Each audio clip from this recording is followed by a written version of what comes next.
खंड 2 प्रतिलेखन संख्या 31। महोदय, सूर्य से प्राप्त होने वाली ऊर्जा विज्ञान का विषय है, परंतु आज ऊर्जा संसाधनों का जो संकट हमारे सामने उपस्थित है, उसको देखते हुए हमारी आशाएं सूर्य और उससे मिलने वाली ऊर्जा पर टिकी है। यूं यह विषम सामान्य हित का है और उसमें हमारी समान अभिरुचि भी दिख पड़ती है।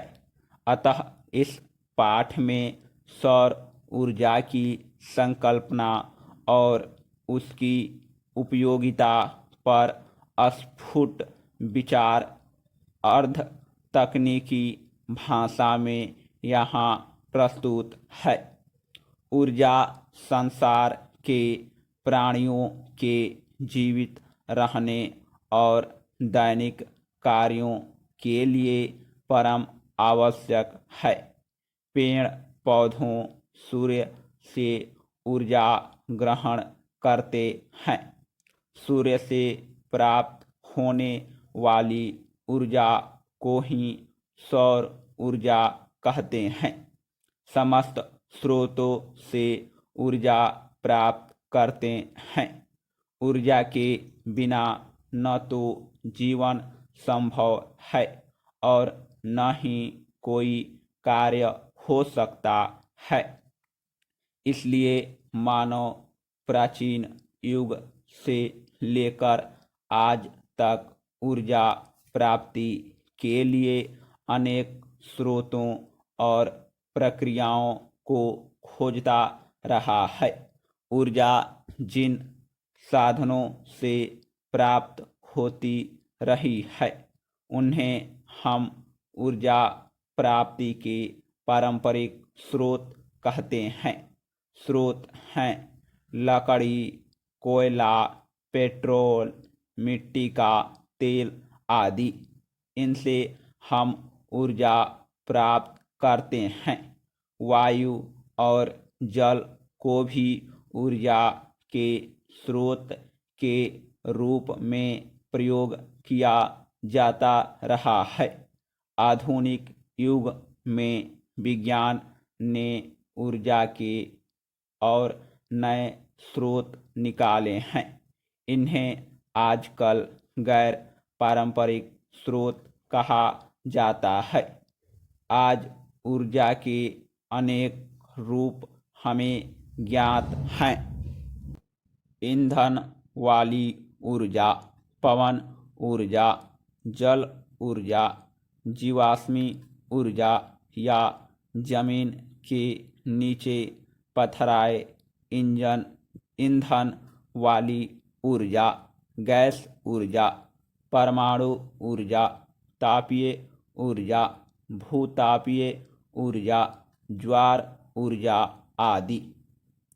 पारंपरिक स्रोतों से निकलने वाली ऊर्जा की कमी के कारण गैर पारंपरिक स्रोतों की खोज का काम आज बड़ी तेजी से किया जा रहा है। भारत दुनिया का पहला देश है जिसने सन 1950 से ही सौर ऊर्जा का प्रयोग आरंभ किया। सन 1973 में जब पेट्रोल, मिट्टी के तेल आदि पदार्थों का संकट अनेक देशों ने अनुभव किया, तब वैज्ञानिकों ने व्यवहारिक स्तर पर सूर्य को ऊर्जा के प्रमुख स्रोत में स्वीकार किया। भारत सरकार के गैर पारंपरिक ऊर्जा स्रोत विभाग ने एक व्यापक कार्यक्रम बनाया है। वह राज्यों के ऊर्जा विभागों की सहायता से इन कार्यक्रमों और साधनों को अधिक से अधिक लोकप्रिय बनाने का प्रयास कर रहा है। ऊर्जा कार्यक्रमों के अंतर्गत गैर पारंपरिक ऊर्जा स्रोतों के निर्माण और उनके रख रखाव और प्रचार आदि पर बल दिया जाता है। इनके अनुसंधान तथा विकास के लिए उच्चतम तकनीकी ज्ञान तथा प्रशिक्षण को बढ़ावा दिया जाता है। सौर ऊर्जा हमारे अनेक कार्यों में उपयोगी सिद्ध हो सकती है। सौर ऊर्जा से बिजली भी पैदा की जाती है, जिससे घरों में और सड़कों पर प्रकाश होता है। सौर ऊर्जा से solar cooker, solar heater, solar dryer, solar refrigerator इत्यादि का विकास राष्ट्रीय भौतिकी प्रयोगशालाओं में हो रहा है। सोलर कुकर संदूक के आकार का होता है, जो धूप वाले दिनों में 2 घंटे में दाल, चावल आदि पका सकता है।